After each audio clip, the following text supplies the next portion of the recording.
Are we on the air? Yes, you are. A question from the hiphopcanada.com website. This is a website that we do this in collaboration with Gam Shooter. It's one of the guys on there. He said, how did the album with Tupac come together, and did it really take only a week to write and record?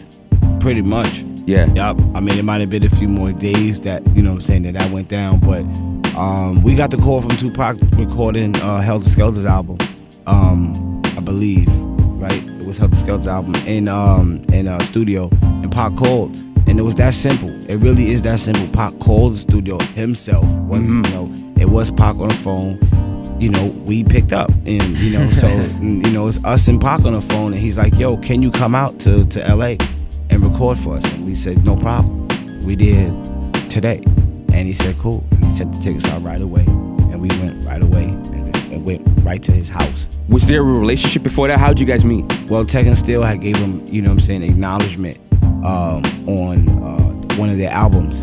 You understand? And Tupac had a problem with one individual in New York and not everybody. But that wasn't the image for people. People believed that Pac had a problem with the whole East Coast and New York. And it was all just because Biggie was representing New York that he went after Biggie. But it was actually a real serious individual problem. But Tech and Still bigged him up. And he respected that. Yeah. Especially because he was like, yo, y'all from New York and y'all represent New York. And it's like y'all putting yourself out there to say, you know, everybody is hating on me right now, but y'all not joining that bandwagon of people who don't even know me. Y'all still be individuals and pick me up. So he felt that, you know what I'm saying? And he called and he said, yo, listen, I'm working on an album called One Nation, and I want y'all to be the representatives from the New York East Coast area to represent. Because he knew that, you know, people never got tired of boot camp because they never got enough of boot camp. You understand? Yeah, yeah. So it's like, you know, we're independent individuals, but that is a key to one of our longevities, is because we have good talent, and people have never really got enough of that. You know what I'm saying? 'Cause they never saw it. For you as an individual, knowing what was going on in that situation, I'm sure you had, not knowing Pac, your own preconceived notions of him. What was it like before and after working with him for you? It was kind of different because even though I never publicized my relationship or my acknowledgement to Pac, I didn't know him personally. Yeah. Before that, but I did have an individual with me named Swan, who knew Pac very, very well. I mean, he ran with Pac, and he ran with Live Squad. You know what I'm saying? My man Stretch, rest in peace. And all of this was Biggie and Pac's first beginning areas, and they first beginning. You know what I mean? So I ran with an individual who's very close to them, and he's very, very, very close to me. So it was kind of like I used to go with him and, you know what I'm saying, be around them, but I didn't really deal with them as individuals. I wasn't Buckshot then. Yeah. You know what I'm saying? I was just, you know what I'm saying, me from around Franklin Avenue. This is before I got a deal.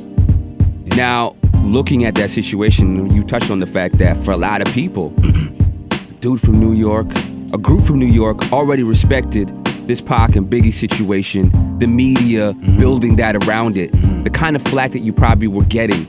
How did you handle that? Because it would have had to have been there. How were you guys handling that? Like, because I mean, it's a show of strength on one part, but then again, you still think to yourself, how does someone handle that living in a city where they have this preconceived notion about the beef?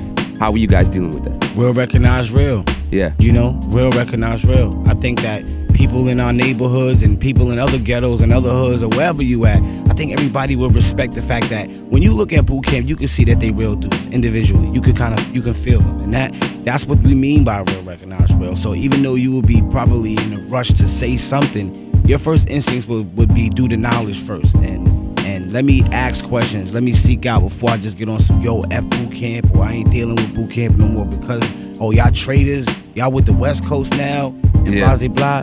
But they know that when you speak to any one of us, we're going to be able to give you a full under and overstanding of who and what we dealing with, why we do what we do. You know what I'm trying to tell you? So it ain't like we knuckleheads and we just joined the bandwagon. Pac dealt with us because we were military minded and are military minded. Yeah. You hear a lot of people say, I'm the general this, general that, a whole bunch of generals in rap, but boot camp personified the military minded, and we're boot camp. Yeah. That's why we call ourselves boot camp, because we're all military minded, and that's what we bring to the rap game.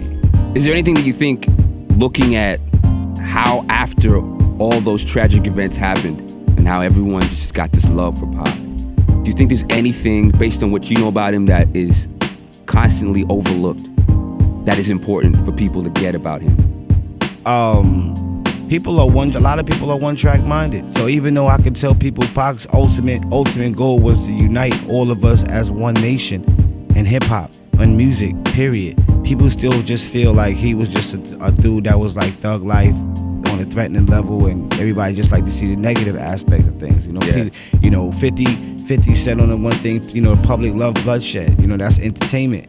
So that's just really how it go. But Boot Camp and Duck Down, what we doing is we still uniting that image of one nation. Why?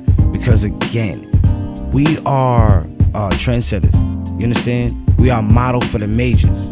And that's always been our role and our position in this rap game. People ask us, how do y'all survive from 93 till now?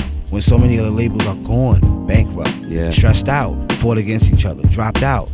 How y'all still doing it? Is it that y'all just won't give up? Well, we would be at 1,000 sales total if that was the case, and we didn't want to give up, but we just put records out every other month, and we still at 1,000. No, we sell records, homie. That means we have a fan base. That means we know what we're doing. Yeah. And at the end of the day, we bring the unification of Chinese, Japanese, black, white, Korean, backpack, underground, street, thug. We the ones that are the glue for all of them in hip-hop.